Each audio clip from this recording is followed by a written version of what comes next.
Metro rail திட்ட பணிக்காக பள்ளம் தோண்டும் போது பயங்கர அதிர்வுகள் உணரப்படுவதாக பொதுமக்கள் குற்றம் சாட்டியுள்ளனர்.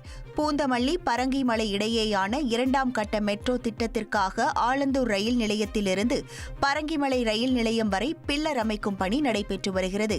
இதற்காக ராட்சத இயந்திரங்களை கொண்டு பள்ளம் தோண்டி பில்லர் அமைக்கப்பட்டு வரும் நிலையில் பணிகள் நடக்கும்போது சுற்றுவட்டார குடியிருப்புகளில் தொடர் அதிர்வுகள் ஏற்படுவதாகவும் வீடுகளில் விரிசல் விடுவதாகவும் பொதுமக்கள் குற்றம் சாட்டியுள்ளனர். பக்கத்தில் மெட்ரோ வேலை நடக்குது. அந்த வேலை நடக்கிறதால அந்த மிஷின் இடிக்கிறதால இங்கே டம்முன்னு இது அதிர்வு ஆகுது. ரோடு பூரா ஒரு அதிர்வு ஆகுது. இந்த கிராக் விட்டுருக்குது செவருங்கள்லாம். ரொம்ப டிஸ்டர்பன்ஸாக இருக்குது. நைட்டில் தூங்க முடியல. டே நைட்டாக ஒர்க்கு நடந்துகிட்ருக்கு. எங்கள் வீடு இந்த பக்கம் இருக்குது. இருந்தாலும் இந்த சவுண்டு எங்களுக்கே கேட்குது. எங்கள் பில்டிங் இங்கே இருக்குது. அது உள்ளே வந்தாலே அதிருது. இடிக்கிற இதில் அவ்வளோ ஃபோர்ஸாக இருக்குது.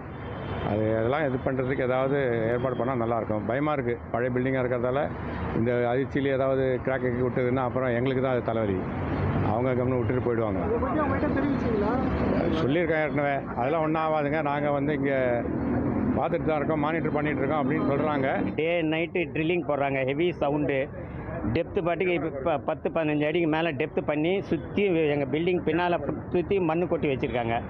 இதுக்காக நாங்கள் எத்தனையோ வாட்டி கம்ப்ளைண்ட் பண்ணிட்டோம். அவங்க எந்த இன்ஃபர்மேஷனும் கொடுக்கறது கிடையாது. எந்த வேலை பண்ணும்போதும் எங்களுக்கு முதல்ல சொல்கிறதும் கிடையாது. இப்போ எப்போவும் கிராக் விட்டுறது இது பயமாக இருக்குது. ராத்திரியில் தூங்கவும் முடியல. அந்த வைப்ரேஷன் ஹெவியாக இருக்குது.